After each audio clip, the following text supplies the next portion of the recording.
વિદ્યાર્થી મિત્રો નમસ્કાર, ઓમ શાંતિ. હવે આજે આપણે લિપિડના પ્રકારો વિશે જોવાનું છે. તો પ્રશ્ન છે મિત્રો, લિપિડના પ્રકાર વર્ણવો. તો લિપિડના ત્રણ પ્રકાર છે. પહેલો પ્રકાર છે સાદા લિપિડ, બીજો પ્રકાર છે જટિલ લિપિડ અને ત્રીજો પ્રકાર છે સ્ટીરોઇડ. તો લિપિડના મુખ્ય મિત્રો ત્રણ પ્રકાર છે: સાદા લિપિડ, જટિલ લિપિડ અને સ્ટીરોઇડ. તો સૌથી પહેલા આપણે સાદા લિપિડની વાત કરીએ. તો સાદા લિપિડના બંધારણમાં ફેટી એસિડ અને ગ્લિસરોલ આવા બે ઘટકો હોય છે. સાદા લિપિડના બંધારણમાં ફેટી એસિડ અને ગ્લિસરોલ આ બે ઘટકો હોય છે. ટ્રાઇગ્લિસરાઇડ એ સાદા લિપિડનું ઉદાહરણ છે. એટલે કે ટ્રાઇગ્લિસરાઇડ છે એ બધા સાદા લિપિડ છે. હવે આ જે બંધારણ દર્શાવ્યું છે મિત્રો, આ ટ્રાઇગ્લિસરાઇડનું બંધારણ છે. હવે આ ટ્રાઇગ્લિસરાઇડના બંધારણની અંદર બરાબર છે ફેટી એસિડ અને ગ્લિસરોલ આવા બે ઘટકો હોય છે. હવે આખું ટ્રાઇગ્લિસરાઇડ કઈ રીતે બને છે એનું આખું સમીકરણ દર્શાવ્યું છે અહીંયા. આ છે ગ્લિસરોલનો અણુ, અહીંથી આટલો જે અણુ છે મિત્રો આ એક ગ્લિસરોલનો અણુ છે, અને આ એક, આ બે અને આ ત્રણ અણુ છે એ ફેટી એસિડના છે. એક ગ્લિસરોલનો અણુ છે, એક ગ્લિસરોલ અને ફેટી એસિડના ત્રણ અણુ એ એકબીજા સાથે નિર્જલીકરણની ક્રિયાથી જોડાય, એટલે કે પાણીનો અણુ દૂર થાય. એટલે પ્રક્રિયામાં પાણીનો અણુ દૂર થાય એટલે ત્રણ પાણીના અણુ આપણે અહીંયા નિપજ તરીકે દર્શાવ્યા છે. અને આપણને આ બંધારણ મળે છે જેને ટ્રાઇગ્લિસરાઇડ કહેવાય છે. હવે આ ગ્લિસરોલ છે મિત્રો. આ ગ્લિસરોલની અંદર આ એક, આ બે અને ત્રણ કાર્બન છે. એક OH, આ બીજો OH અને ત્રીજો OH, ત્રણ હાઇડ્રોક્સી સમૂહ છે. એટલે ગ્લિસરોલના બંધારણની અંદર ત્રણ OH સમૂહ છે અને ત્રણ કાર્બન છે. એટલે ત્રણ હાઇડ્રોક્સી સમૂહ છે એટલે ટ્રાય હાઇડ્રોક્સી, અને ત્રણ કાર્બન છે મિત્રો, ત્રણ કાર્બન છે એટલે પ્રોપેન. એટલે ગ્લિસરોલને ટ્રાય હાઇડ્રોક્સી પ્રોપેન પણ કહેવામાં આવે છે. બરાબર, ગ્લિસરોલ છે ટ્રાય હાઇડ્રોક્સી પ્રોપેન છે કારણ કે એના બંધારણમાં ત્રણ કાર્બન અને ત્રણ OH ક્રિયાશીલ સમૂહ છે.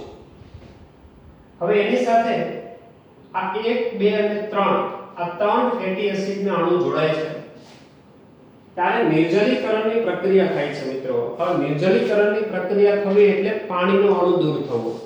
અહીંયા ત્રણ સ્થાને અહીંયા આ H અને OH,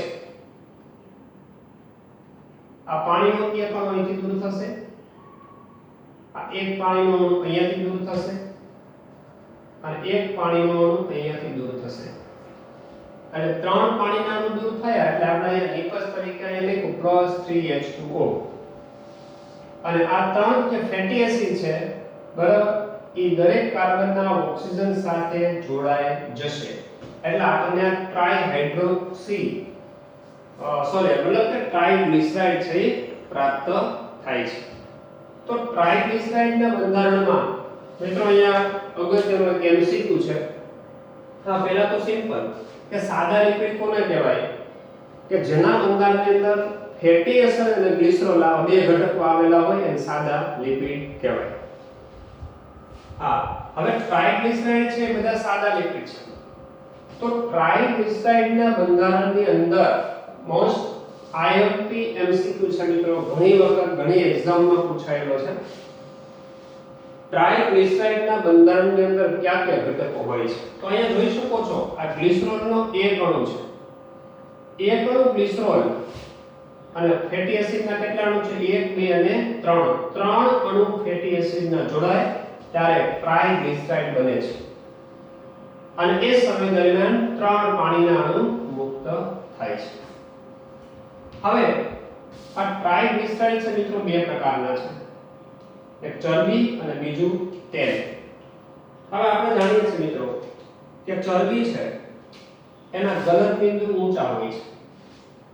તો ચરબી છે ટ્રાઇગ્લિસરાઇડનું ઉદાહરણ છે, જે ગલનબિંદુ ઊંચા હોય છે. દાખલા તરીકે વનસ્પતિ ઘી અને ઘી, જે આપણે શુદ્ધ ઘી લઈએ છીએ તે અને વત્તા સંશ્લેષિત વનસ્પતિ ઘી જે બનાવેલું છે, બરાબર, તો એના ગલનબિંદુ ઊંચા હોય છે.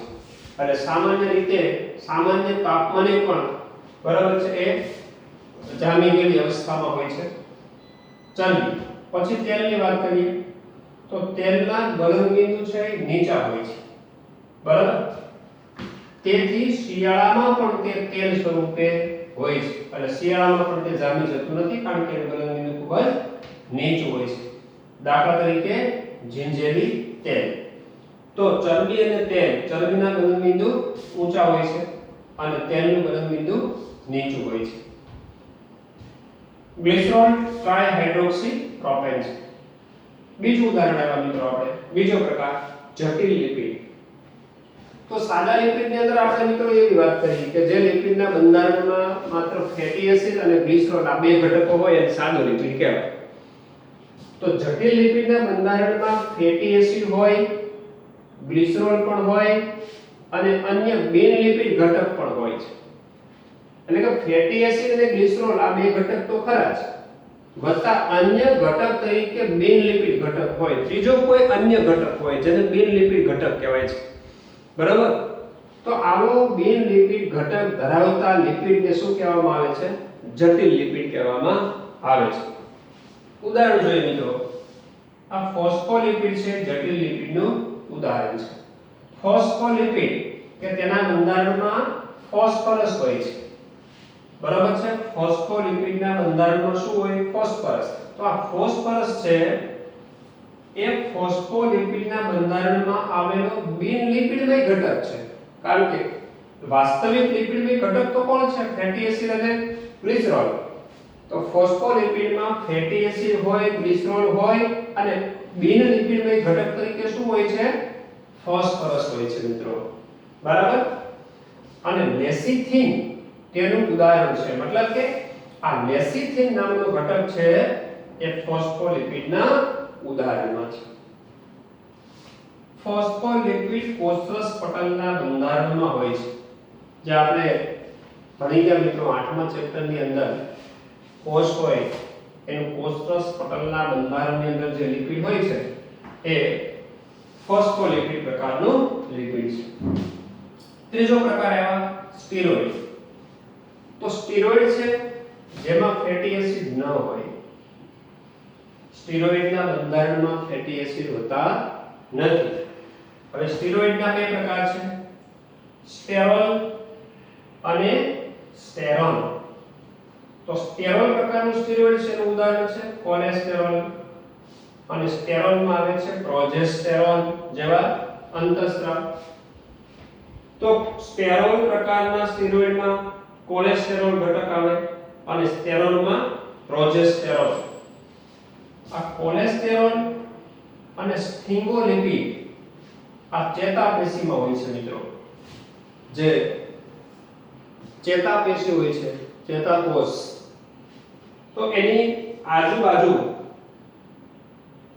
ચેતાપેશીની અંદર આ સ્ફિંગોલિપિડ અને કોલેસ્ટેરોલના ઘટકો આવેલા હોય છે. તો મિત્રો આ વાત થઈ ગઈ લિપિડના પ્રકારો. હવે પ્રોટીનનો અભ્યાસ આપણે શરૂ કરીએ.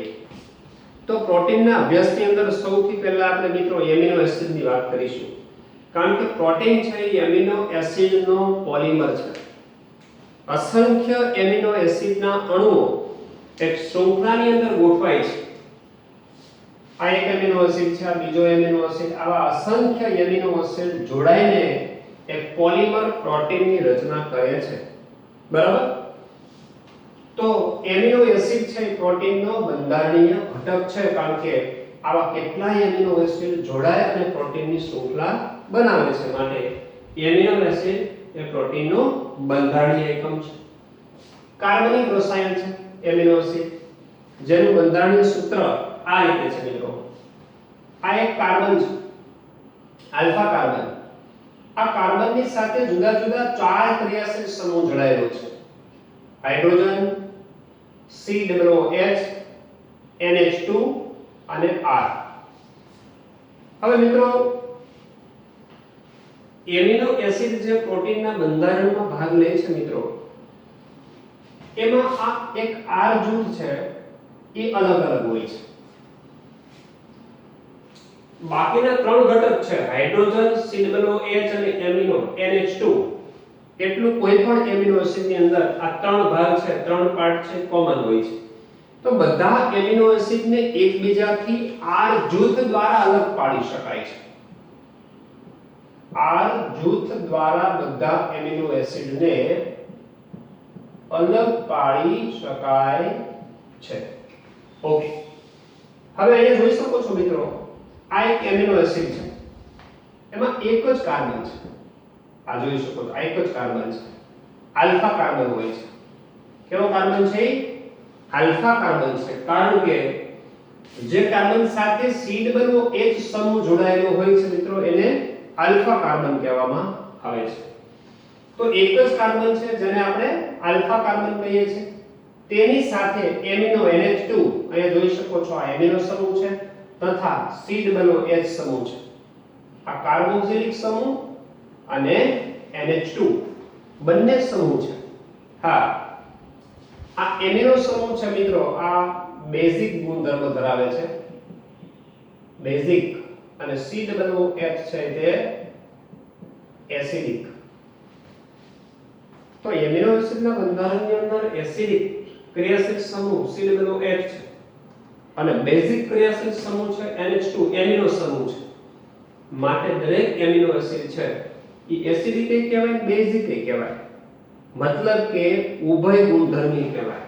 એસિડ અને બેઝ બંનેના લક્ષણો ધરાવે એને ઉભય ગુણધર્મી કહેવામાં આવે છે. ઓકે, તો એક જ કાર્બન છે, આલ્ફા કાર્બન છે, જેની સાથે એમિનો સમૂહ NH2 અને COOH માનાકી કાર્બોક્સિલિક સમૂહ હોય છે. જે કાર્બન સાથે COOH સમૂહ જોડાયેલો હોય તેને આલ્ફા કાર્બન કહેવામાં આવે છે, અને તેની સાથે NH2 સમૂહ જોડાયેલો છે. બરાબર, અહીંયા જોઈ શકો છો આ કાર્બન સાથે આ COOH સમૂહ છે અને આ કાર્બનને શું કહેવાય? Alpha carbon. હા, પણ એની સાથે જો તો NH2 સમૂહ અહીંયા જોડાયેલો છે. તેથી એમિનો એસિડને આલ્ફા એમિનો એસિડ કહેવામાં આવે છે. ઓકે, એમિનો એસિડ પ્રસ્થાપિત મિથેન છે. પ્રસ્થાપિત મિથેન મિત્રો, મિથેન એટલે CH4, આ 1, આ 2, આ 3 અને 4. હવે આની કમ્પેરિઝન આની સાથે કરો તો હાઇડ્રોજન છે, અહીંયા હાઇડ્રોજન છે, હાઇડ્રોજનના સ્થાને COOH છે, આ હાઇડ્રોજનના સ્થાને એમિનો સમૂહ છે, આ હાઇડ્રોજનના સ્થાને R છે. એટલે કે મિથેનમાં હાઇડ્રોજનનું વિસ્થાપન અન્ય સમૂહ દ્વારા થાય એટલે એમાંથી એમિનો એસિડનું નિર્માણ થાય. એટલે શું કહી શકાય કે ભાઈ એમિનો એસિડ છે પ્રસ્થાપિત મિથેન છે, તેમાં કાર્બનની ચારેય સંયોજકતા સાથે જુદા જુદા ચાર સમૂહ જોડાયેલા છે. ચાર સંયોજકતા છે મિત્રો કાર્બનની, 1 2 3 અને 4. એક સાથે હાઇડ્રોજન, એક સાથે કાર્બોક્સિલિક સમૂહ, એક સાથે એમિનો સમૂહ અને એક સાથે R સમૂહ. R સમૂહ છે જુદું જુદું હોઈ શકે છે. બરાબર, બાકીના ત્રણ છે સમૂહ ક્રિયાશીલ સમૂહ છે એમિનો એસિડમાં કોમન છે. તો એમિનો એસિડનું વર્ગીકરણ એના R જૂથ દ્વારા અલગ પાડી શકાય છે. R છે બધા એમિનો એસિડમાં અલગ અલગ હોય છે અને બાકીના બધા એમિનો એસિડમાં આ ભાગ છે કેવો હોય છે? સમાન હોય છે. અચ્છા, R સમૂહની પ્રકૃતિના આધારે એમિનો એસિડ જુદા જુદા પ્રકારના છે. માત્ર કોના આધારે? R સમૂહની પ્રકૃતિને કારણે, કારણ કે R ક્રિયાશીલ સમૂહ બધા એમિનો એસિડ માટે અલગ અલગ હોય છે, જ્યારે બાકીનો ભાગ છે એ બધા એમિનો એસિડમાં સમાન હોય છે. એટલે કોઈ પણ એમિનો એસિડનું વર્ગીકરણ કે અલગીકરણ કે જુદાપણું, બરાબર, એ માત્ર R જૂથને આધારે પાડી શકાય છે. હા, પ્રોટીનમાં 20 પ્રકારના એમિનો એસિડ હોય છે. એટલે કે જુદા જુદા 20 પ્રકારના એમિનો એસિડ છે એ ભેગા મળી અને પ્રોટીનનું નિર્માણ કરે છે. ગ્લાયસિનમાં આ ગ્લાયસિન છે મિત્રો એક એમિનો એસિડ નું નામ છે બરાબર ગ્લાયસિન માં R તરીકે H હોય છે એટલે ગ્લાયસિન નામનો એમિનો એસિડ છે એમાં R જૂથ તરીકે હાઇડ્રોજન હોય છે H એટલે એનો મતલબ એવું કે અહીંયા આ R જૂથ છે આ એની જગ્યાએ H મૂકી દેવામાં આવે તો આ આખો બંધારણ છે મિત્રો એ ગ્લાયસિન નામના એમિનો એસિડ નું બની ગયું આને ગ્લાયસિન કહેવાય R જૂથ તરીકે શું હોય H હવે એલેનિન આ એલેનિન છે એ પણ એક એમિનો એસિડ નું નામ છે તો એલેનિન માં R જૂથ તરીકે CH3 હોય છે તો અહીંયા આ CH3 મૂકી દેવામાં આવે CH3 તો આ શું બની ગયું મિત્રો એલેનિન નામનો એમિનો એસિડ બની ગયો અને સેરિન જે એમિનો એસિડ છે એમાં R જૂથ તરીકે CH2OH એટલે કે હાઇડ્રોક્સી મિથાઇલ સમૂહ હોય છે તો અહીંયા CH2OH મૂકી દેવામાં આવે તો એ સેરિન નું બંધારણ બની જાય છે જે હાઇડ્રોક્સી મિથાઇલ સમૂહ હોય છે તો મિત્રો આ વાત થઈ ગઈ એમિનો એસિડના બંધારણ વિશેની સામાન્ય માહિતી ઓકે મિત્રો આગળ નેક્સ્ટ લેક્ચરમાં આપણે વધીએ નમસ્કાર ઓમ શાંતિ